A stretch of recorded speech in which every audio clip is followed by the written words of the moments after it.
Hi there, my name is Mark Lee, and I'm a Senior Manager of PPC and Measurement here at Granular. I wanted to show you how you can create content groupings within GA4. What you may have known with Universal within content groupings has changed a little bit with the introduction of GA4. With Universal Analytics, you could easily create rule-based content groupings within the settings of Universal Analytics, and with GA4, they don't allow you to really do that at all. So you have to improvise. And one of the best ways that I've known to create content groupings within GA4 is to utilize Google Tag Manager. So I wanted to show you how to do that. So within GA4, within the pages and screens, you'll notice that there is a dimension already set in place for you to organize your content groupings. It's predefined. So I don't have anything set for Granular. So, that's what we're going to be wanting to do today. So with Tag Manager, I went ahead and created a regex table. So you'll create a new variable, a regex table. Your input path or input variable will be page path because that's essentially your URL. And then you'll find a pattern. So because this is a regex, you can use regex, a regular expression, to write your patterns. So if you have, our team plus about us plus, meet us, something like that, you can put this as your pattern and then, put your output as whatever you want it to be. So pattern is whatever it is, output is whatever you want it to be. And your output, your pattern is going to be in URL syntax. Your output is going to be in plain syntax. So, or a simple English, or whatever language it is. So you can see blog, we have blog, case studies, we have case studies, services, the list could go on. Contact, if it has contact, call us, whatever you want it to be. You can set a default value as other, so that your whatever isn't matching these won't get set as not set. They'll get set as other, because most likely when you're setting these, what your most important ones are. They're ones that you would like. So instead of things that aren't set here getting set as not set, they'd really just go to other. And I think that's great.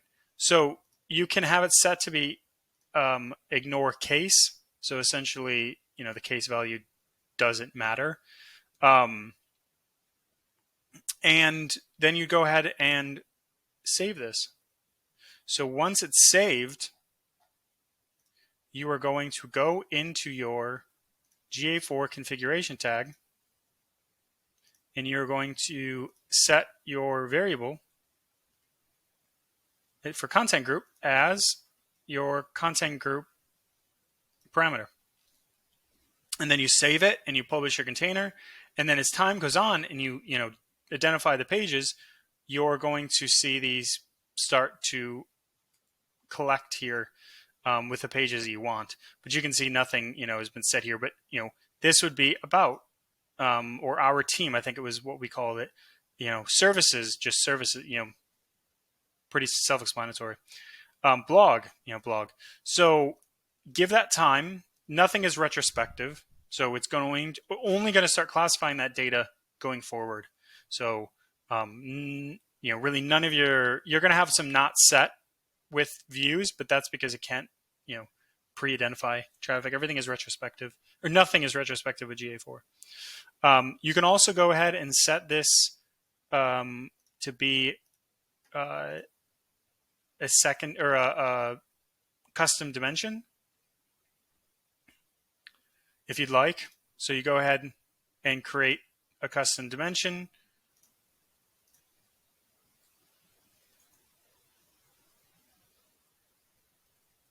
So you create a new one as event scope, set it to be content group, and then you go in here and essentially set this to be content group. Or if you already have it, or create a new one if you didn't do it through the other way. And then boom, you have a custom dimension, and that's going to start pulling through. And you can pull that with the same reporting in the same way that you did for the predefined dimension. So that is everything with creating a content grouping. It's really quite simple. Um, just regex is really your best friend in this sense. You can do a lot with um, regex, and I think it's powerful to be able to really amass pages that don't really have any similarities, and then put them, merge them to create an output. So that is what I wanted to show you.